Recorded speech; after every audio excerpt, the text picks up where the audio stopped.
സങ്കീർത്തനം 31, 14, 15 വാക്യങ്ങൾ. കർത്താവെ, ഞാൻ അങ്ങയിൽ ആശ്രയിക്കുന്നു. അങ്ങാണ് എൻ്റെ ദൈവമെന്ന് ഞാൻ പ്രഖ്യാപിക്കുന്നു. എൻ്റെ ഭാഗധേയം അങ്ങയുടെ കരങ്ങളിലാണ്. ശത്രുക്കളുടെയും പീഡകരുടെയും കരങ്ങളിൽ നിന്നും അങ്ങനെ മോചിപ്പിക്കണമേ. എനിക്ക് ശത്രുക്കളുണ്ട്. എന്നെ ശത്രുക്കളും പീഡകരെന്ന് പറയുമ്പോൾ നമ്മളെ പീഡിപ്പിക്കുന്ന രോഗം, പീഡിപ്പിക്കുന്ന ചിന്തകൾ ഉൾപ്പെടെ എല്ലാം ശത്രുവാണ്. ആത്മാവിൻ്റെ ശത്രുവാണ്, സമാധാനത്തിൻ്റെ ശത്രുവാണ്.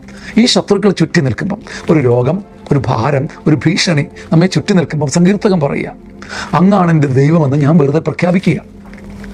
ഒരു സാധു കുഞ്ഞ് അപ്പനിൽ ആശ്രയിക്കുന്ന പോലെ അങ്ങാണ് എൻ്റെ ദൈവമെന്ന് നിരന്തരം വാതോരാതെ വായ്ത്താരി പോലെ പ്രഖ്യാപിക്കണം.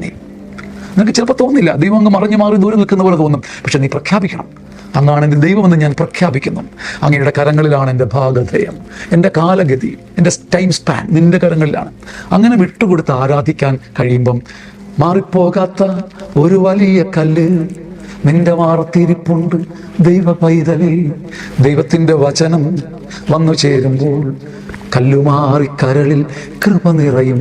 ദൈവ സാന്നിധ്യം അങ്ങനെ അവകാശപ്പെട്ട് നേടാൻ കഴിയട്ടെ. ആമേൻ.